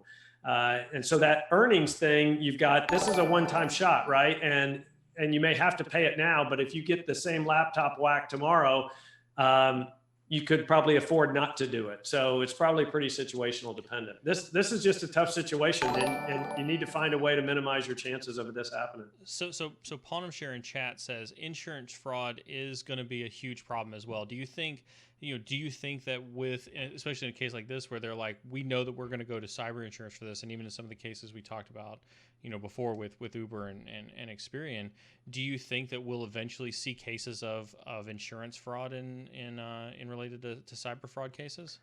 Yeah, any place fraud can make money, people are going to make money. I think what you'd have to think about with the cyber insurance thing is, I don't know exactly how these policies work, but it's got to be something like your car policy, right? That once you get in 2 wrecks, they're not going to cover you anymore, right? So I would imagine if you get whacked with a ransomware attack and you make your insurance claim, I can't imagine that your premiums and coverage are going to be the same when it comes time to renew. So I think there's going to be an aspect of that companies will have to consider. I've written a couple articles on cyber insurance. I've spoken with folks at Aon and Lloyd, and we've had some good conversations over those. And I kind of agree with you. I think it's interesting to watch the cyber insurance business grow. And you hit the nail on the head earlier when you said that. Like one of the things that cyber insurance companies don't have a good grasp of is the likelihood that a cyber attack is going to happen. And so therefore they can't accurately predict your premiums or your rates, and they can't do a good job of providing you with that benefit. But at the same time, they do know that this was a problem, to your point, whether it was social or a vulnerability or something like that, where do you think that balance lies in terms of when are they going to sit there and say, well, we've paid out too much cyber insurance money. If you've got any vulnerability whatsoever, we're not going to pay up anything, especially in light of something like the Zurich Mondelez lawsuit that's going on, where Zurich has claimed that the NotPetya attack was an act of war. Yeah, well, that's a whole rat hole to go down, whether that's an act of war or not. And I know you brought that up on purpose, but what I think that, frankly, there's another application of I've done some work on the insurance business too, from a business perspective with our company. And this idea of, think about the ISAC model applied to either insurers or reinsurers, right? Is, pick your study is, the average long-term hack is 100 days before you discover it, right? Right. So if I sell you an insurance policy, Neil, how do I know you're not on day 99 of the hack, right? And, or if I sell you the insurance policy and I've sent you this questionnaire and you dutifully answered 416 questions and told me how squared away you are, then how do I know you aren't getting hacked tomorrow? So now imagine if I had all my insureds in this collective defense arrangement where I could see on a daily basis how many are getting attacked, right? How many claims are coming in? How do I know when that risk level is changing? And then maybe I incentivize you from a premium and coverage standpoint to be part of that collective, right? And so now I'm incentivizing the sharing of that type of information. And I also, back to your thing about the vulnerabilities, right? Because we know that any company has way more vulnerabilities than they have the resources to close those vulnerabilities, right? So now back to the collective defense thing, I can start rack and stack. And in fact, I talked to a guy the other day who's started a startup on using analytics to say, based on the threat we see out there, it's these CVEs for your business that are the most important for you to address. So I think some of those types of concepts need to get into the insurance business so that you can start with a little more sophistication at being able to understand the risk you're taking on by insuring a particular company, because we don't have the same, what do we call it? We know when you're going to die kind of data. God, I just dropped or whatever it is. Yeah, the data, or houses, right? If I'm going to insure a house, I know what year it was built. I know what kind of hurricane clips it has. I know how often a hurricane comes, all of that. Right. But I can't estimate any of that as you are highlighted in the insurance business. And so they need a way to better characterize the risk so that they can price it better. And fundamentally, they can give better service, right? If you're willing to provide access to monitoring, or you're willing to be part of some collective defense arrangement that's going to, allow us to see kind of what the threat is to that sector, then I think you should get better insurance rates. I think this gets back to your point about having more data sharing, right? At some level whereby we can stretch across, multiple industries and multiple companies, so that we can have reduced liability, reduced, type of attribution, if you will, that it's your fault or it's not your fault, but something that allows us to have that data fabric of sharing so that we can have more visibility and more input. Real quick though, because since you did bring it up, as I do want you to stick your toe into that act of war thing from Zurich, and I do want to hear your opinion on it since you brought it up, obviously. Yeah. The answer is we still haven't figured it out, because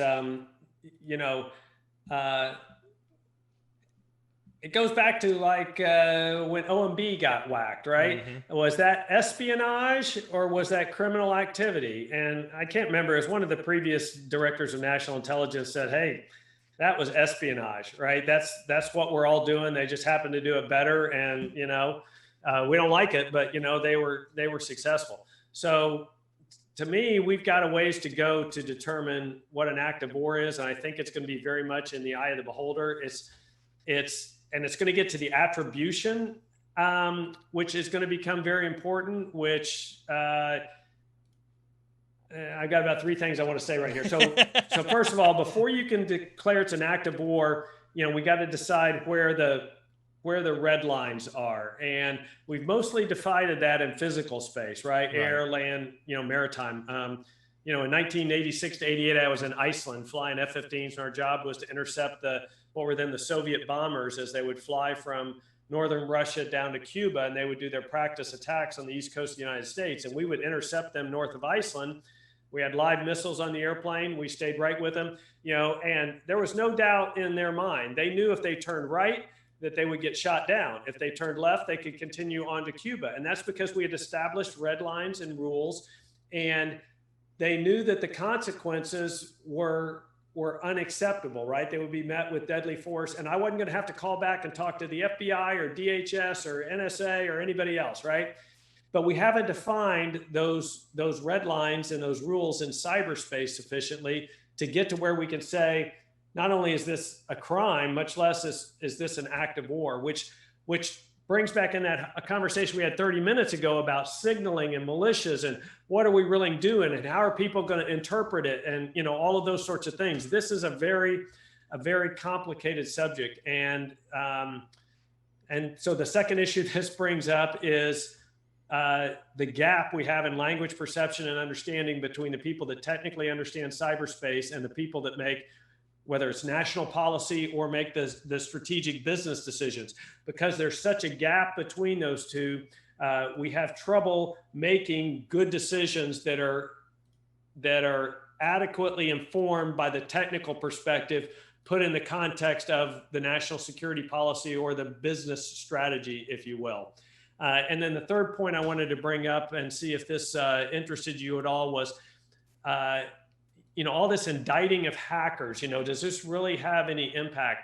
And I think one of the things it does goes back to the capabilities of our government. If we bring all source intelligence to bear and we can find the dude that did this living in the bowels of China or Russia, right? Then that tells you that we've got some attribution capabilities. Mm-hmm. And if the lights go out or the bank stops working or the hospital goes dark or whatever, we've got a pretty good chance of assigning attribution. And then if we decide it's an act of war, then making sure that we can react appropriately. And then that brings up a fourth point, which is one of the fallacies or shortcomings I saw of policy back when I was in the government, and we've definitely gotten better at this, but there was this sense of, if it happened in cyberspace, we need to respond in cyberspace. And if you limit yourself to that, being able to impose costs using cyberspace alone can be difficult for a lot of reasons, even if you're trying to cause physical damage, right? And so we have to make sure our adversaries know that if you did something to me in cyberspace, that I reserve all of the elements of power, diplomatic, information, military, economic, to be able to respond to this. And I think we have to be very clear on our policy that we're not going to limit a response in cyberspace, that proportionality doesn't have anything to do with staying in the same domain. Proportionality has to do with the level of consequence that you impose. So I like the direction you head with all of this, and I think all of it makes complete sense. I think what has always floored me about that argument, and you made some points that I hadn't really thought of, especially when it came to the proportionality of the response and things like that. But you have a private business, you have a private insurer who's making an assessment on, an act of war when there has been no, to your point, government or congressional intervention to say that this was definitively, just because they said, well, we're pretty sure that it was Russia or Ukraine or whoever they ultimately laid it at the feet of, that's not the declaration of an act of war. And so you've got Zurich kind of going out on a limb and saying, well, because the government said this, we're going to call it an act of war. Right. Now, so I think that's just a reflection of the lack of precision and the lack of, is maturity the right word, in how we handle cyber insurance. Some of these early work I was doing with insurers, there were policies that said it wasn't that we would pay for a loss of data if you left the laptop sitting in Starbucks, but if somebody hacked into it, we weren't going to pay because that's not what the policy covered, So there are all levels of this. I think this example you're giving is the top level of it. But is it not the insurance company just trying to find a way, given the current construct, not to pay? That is. Back to liability, right? That's exactly it. All right. Well, awesome. Well, good. That's it for our news section. I know that we went a little long winded on that one, but I thought it was a good conversation. Remember, everybody who's in chat, lots of good questions in the first half. Make sure you continue to drop your questions about any of the topics that we discussed. At the last hour and a half, or any other topics that are on your mind as well. As always, sir, we always do a piece of career section. We always love it when military veterans come on stream and talk, and just kind of looking through our chat list of users who are folks sitting in chat right now. I can recognize a couple of our usual military veterans. So thank you to our military veterans who are tuning into chat, and thank you for your service. And so this is one of the big benefits that we love to have you on is to speak specifically to a lot of these veterans. And so with that, one of the big things that I kind of wanted to talk to you about, right, is you started your Air Force career as a fighter pilot, from what you and I talked about, right? Yes. Yeah. So 33 years and 28 years. The first 28 was flying F-15s, and then working my way up through the various commands until I was the wing commander at Kadena Air Base in Okinawa, Japan, which is our largest combat wing. And then one day I get the call that says, "Hey, it's ET." It's from my 4-star boss. "It's time for you to change jobs, and you're going to go to PACOM, and you're going to be the J6. And I go, "The J what?" And, that's why I said that's all the cool people work, IT and cyber. And so that was what that was the 4-star admiral who his name was Tim Keating at the time, who ran PACOM, and for everybody, United States Pacific Command at the time. It's called Indo-PACOM now, but it was Pacific Command. And that was a joint headquarters, so all the services were there. As a Navy admiral was the commander, and his job was all the U.S. forces in the Pacific, as he likes to say, over 52% of the Earth's surface, et cetera. And he was the first 4-star combatant commander that said, we have to stop looking at this IT and cyber as a support function, right? I can have forces spread over 52% of the Earth's surface, but if I can't command and control them, right? If I can't issue orders and know they get to the right people and they don't get to the wrong people, that they aren't modified en route, that I don't have a picture that I can trust, et cetera, then I'm at strategic risk. And so his way of addressing that was to bring an operator into a position that had traditionally been held by a communicator or a signal officer or that sort of thing. And so that's how I got into that role. So when you made the comment earlier about when you first went to go work for General Alexander at Director NSA, what was your kind of impression when you kind of got thrust into this cyber role, or what was your perception coming from being a pilot going into cyber? What was your perception of cyber at this point in your career? Well, it's interesting. When I first went in, it was at U.S. Pacific Command in, I guess, 2009, and my first meeting with my new boss, Admiral Keating, it's when you go in, "Hey, sir, how you doing? How's the family? Blah, blah, blah. Okay, what am I supposed to do here?" And it was, "Okay, I want you to operationalize cyber." And I said, "Okay, I'm ready to take notes. What do you mean by that?" And he goes, "That's it, operationalize cyber," right? And so what his view was, it goes back to some things we talked about earlier, some of the things that Colonel Sparks is working to bring into the schoolhouse down there, is he wanted an operational approach, right? He wanted it to be part of operations. And I think he thought that my job was to make those poor J6 people realize how they fit in. And very quickly, I figured out that the J6 people weren't the problem. It was all of the other people, the planners and the operators, right? They would get frustrated that, these people couldn't come in the room and they start talking in picowatts per fortnight. Why can't you talk in terms relevant to me? Did you just say per fortnight? Yeah, you never call me in the room unless the video teleconference doesn't work. You don't call me in the room because I need to be part of the plan or part of the execution. And so what I found my role, frankly, being over the next 5 years, was I spent much more time talking to airplane drivers, ship drivers, infantrymen, the operators, and telling them, you need to get smarter about this. You need to bring these people into these planning things. You need to bring them into the execution. They are more than smart enough to understand your priorities, et cetera, but you have to make them part of the process. And if you think about it, Neil, that's exactly what you see happening in the private sector over the last 10 years, albeit I would say slower from my experience and frankly, there's a fair amount of, I don't know what the polite term is, of eyewash, right? Where, oh, no, my CIO is part of my senior leadership team, right?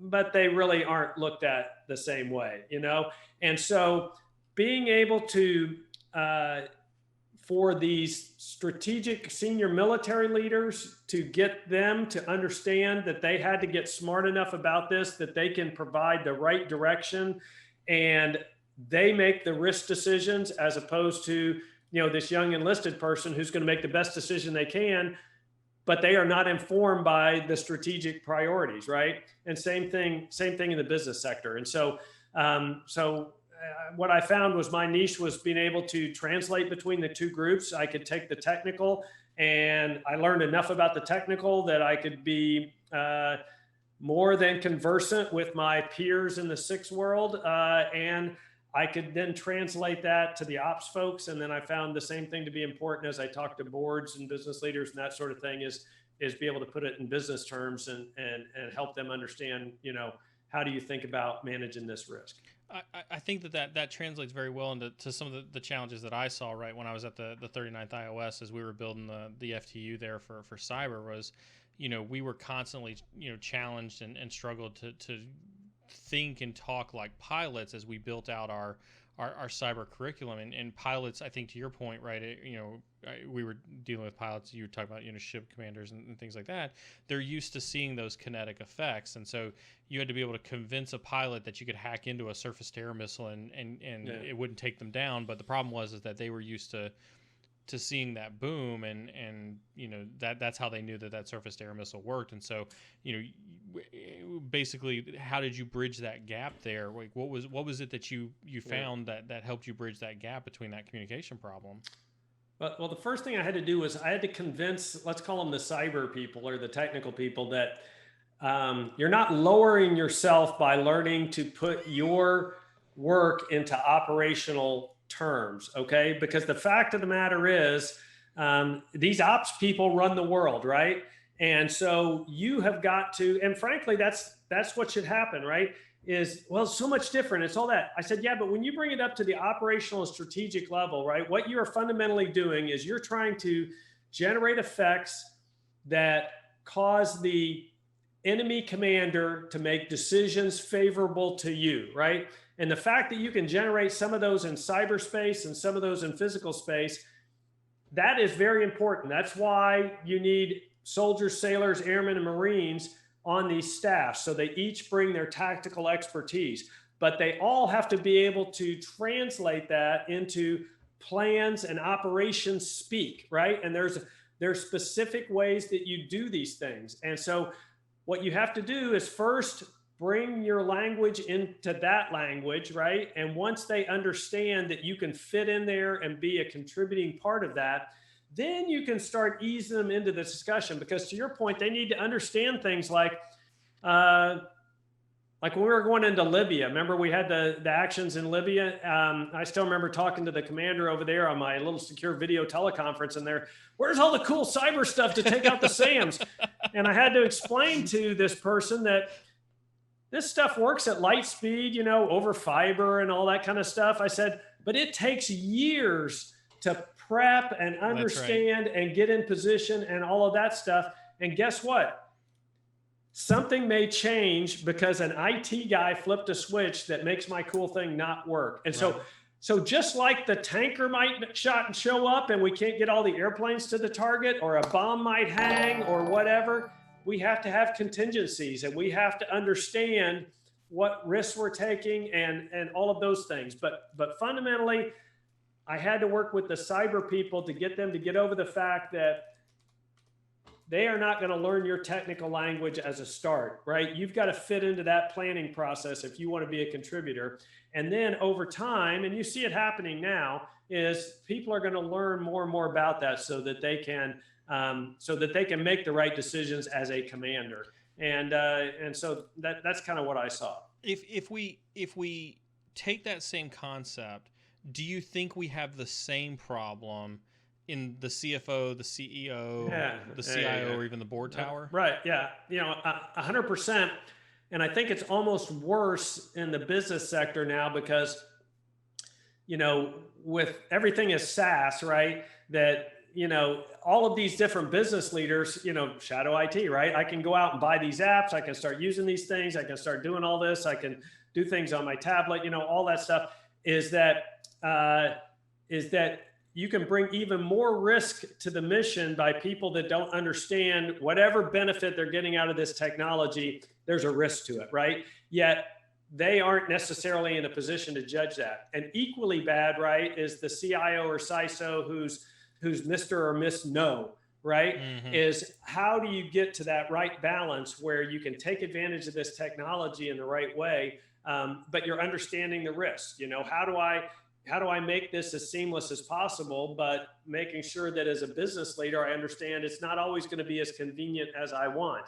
How do I understand as a company, what am I setting as a risk profile with regards to technology, and how am I going to enforce that and hold people accountable? So yes, all the dynamics I saw in the government along those lines there's complete analogies in the business sector from what I've seen. So as somebody who's been very successful at communicating that need to folks who aren't inherently knowledgeable in our cyberspace, what are the three things for folks who are watching the stream right now, if they wanted to take away three things that they could do tomorrow at work to improve their communication to, their non-cyber leaders upwards, what would those three things be?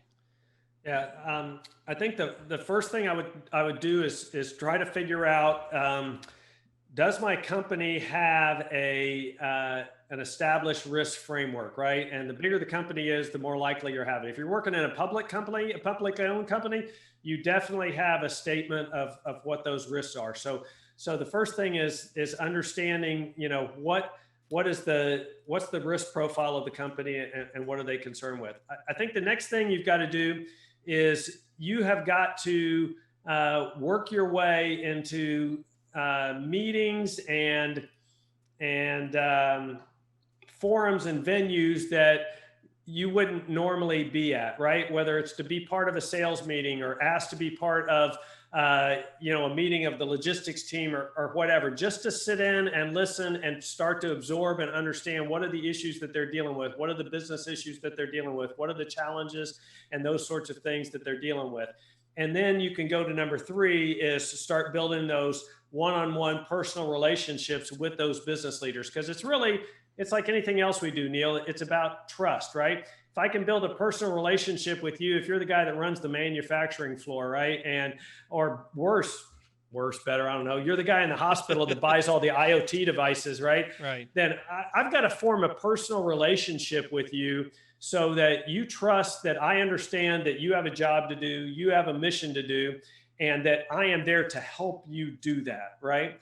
And so if I can understand kind of the risk tolerance of the company, how it looks at it, if I can get fluent in these lines of business and understand what their priorities are, what their challenges are, then that sets the stage for me to start building a trustful relationship with you such that we can start making decisions that are best for the company. So with that in mind, I mean, you highlighted some fantastic skills, and we've got, an unknown number of folks who are sitting in stream right now, probably ranging from, elite sauce hackers that are probably working on 0 days right now to some folks who are, probably more on the leadership management, risk management side of the house. It sounds like you're describing people skills and soft skills. Are you saying that that's something that we seem to be lacking in our industry? I'll tell you what, I've come to the conclusion, I don't like calling them soft skills because I think they're hard skills.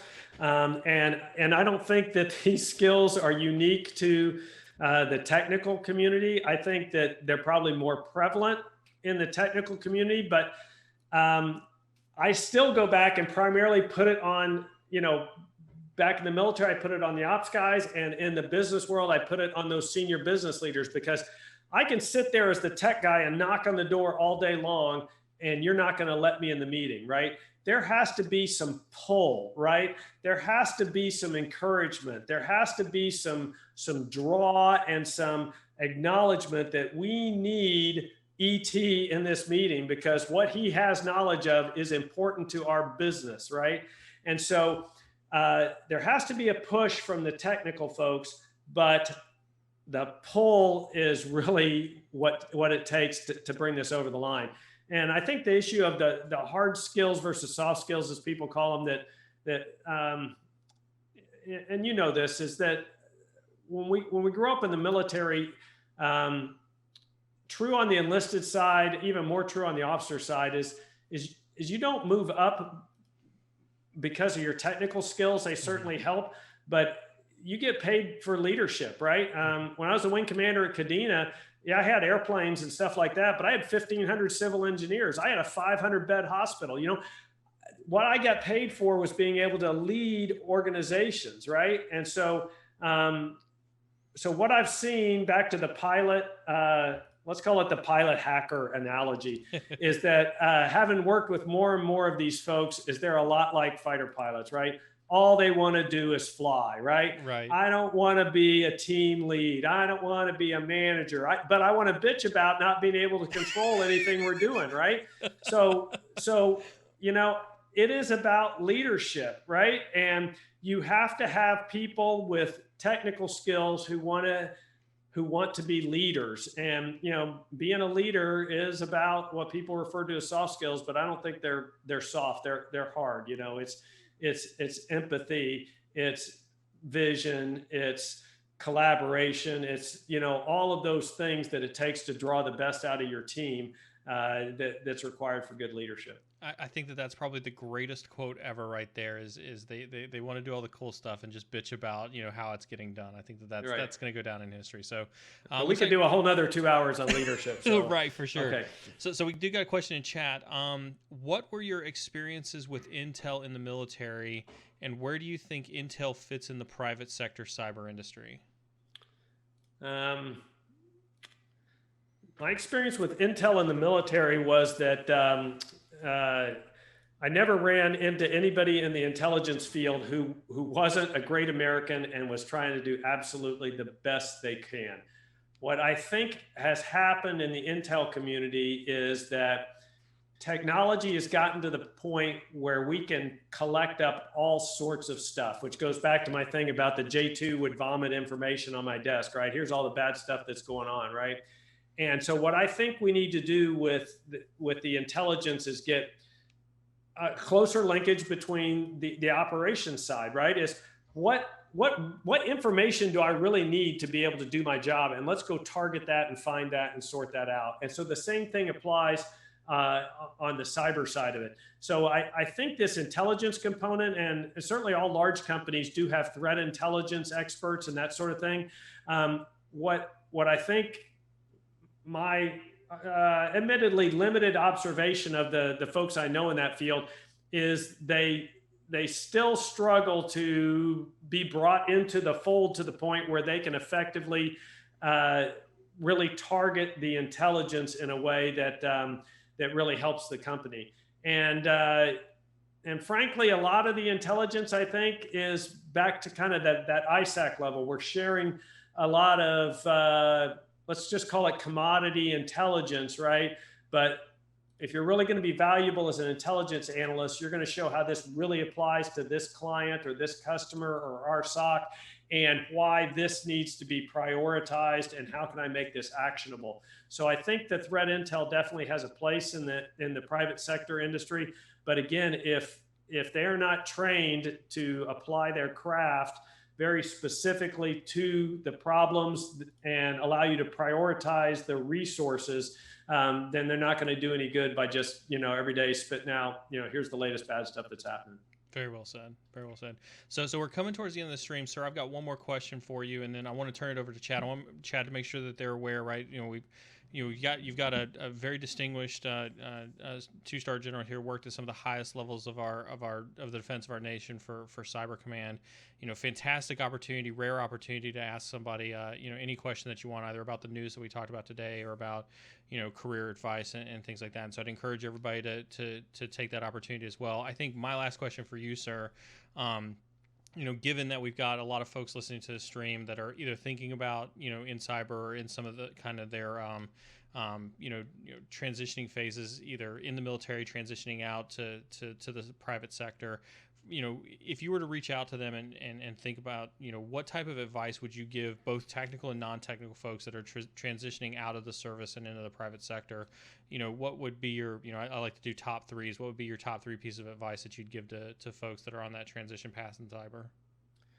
Yeah, I would say I've got five, but I'm going to narrow it down to three. And one of them is more of a life advice thing. But I think the number one thing is that I didn't believe this when I first left, but it didn't take me very long to figure out that everything that you learn in the military about particularly leadership, teamwork, team building, taking care of the people on your team, all of that is equally important in the private sector and will be valued. It's just, I would say people don't see that as frequently in the private sector, and they don't know how important it is. And that's it's a gross stereotype, but I've been out here 6 years now, and I firmly believe that leadership and team building is undervalued in the private sector. It's not emphasized enough. It's not rewarded enough. It's not effectively trained enough. So everything you learned in the military along those lines, bring that with you. Number two is, we become very loyal because we can't move around whenever we want. And so that's a valuable thing to bring with you, but also realize that you have a lot of options, right? And so when you go into a company, do your best. You're going to be loyal. You're going to do but other opportunities are going to come along. Don't stay in a hostile work environment. Don't stay in a place that doesn't value you. Don't stay in a place where you don't like the ethics and morals of the company. There are other places that you can work. So when you go out, be prepared to be mobile and always have that aperture open for other opportunities, because people expect that. They do not look bad at you by saying, oh, there's a better opportunity. I can go and grow here. I can do something different. They don't look at that the wrong way. And then the third thing I would offer, which maybe is a little off base, but most people leaving the military are going to have an opportunity to make probably more money than they were making in the military. Do not get yourself very quickly used to a lifestyle that relies on the money you're making at the first job you get. Because what that can do is, back to point two, if you don't like where you're working, but now you can't afford to give up that money because you've gotten used to the lifestyle, then that restricts your ability to take advantage of other opportunities. So especially with enlisted folks, it's not unusual to go out and make twice what you were making before, okay? But give yourself some time to get used to that lifestyle. You were probably relatively happy before, now you got twice as much. But if you get yourself committed to a job that you can't afford to walk away from, then you really start restricting your options. So that's my three. Awesome. All three of those are awesome. And I don't want to take up too much time, but I can completely agree on the lack of value in the private sector for the teamwork and the leadership skills. That's that was I would admit that was a shocker one for me as well. Another question in chat. What advice do you have for those that are just starting out in their career? I presume that's just starting out in their career in cyber. Yeah, I think there's kind of two roads to go. There's the formal education road, and then there's the the certifications and that sort of thing. And I think those both have their value. I would say that I think the last time I looked at this statistic was companies say that 70% of the people that they initially get on board require 6 months of on-the-job training before they're useful. So wherever you get your training, and I'll go to my favorite place, which is RIT, the Rochester Institute of Technology. We've got several folks out of there, and if we had another show, I could tell you about my connection there. But RIT has really done a good job, I think, of taking what they formally teach in school and using co-ops and that sort of thing to get people real-world experience and then bring them back so that when they walk into a company, they are ready to go on day one. So look for places as you're training or getting your education to get real world experience so you can walk in on day one and be productive. And then I would be careful about trying to get too many certifications before you realize, because you've seen the people that got 27 behind their name. It's like going to Harvard, right? 2 years out of Harvard, people really want to know what can you actually do for me? I'm not as concerned that you went to Harvard, right? So there's certainly some core certifications that are probably important, but don't go chasing those before you've worked for a while and figured out which of these is really going to help me get to where I want to go.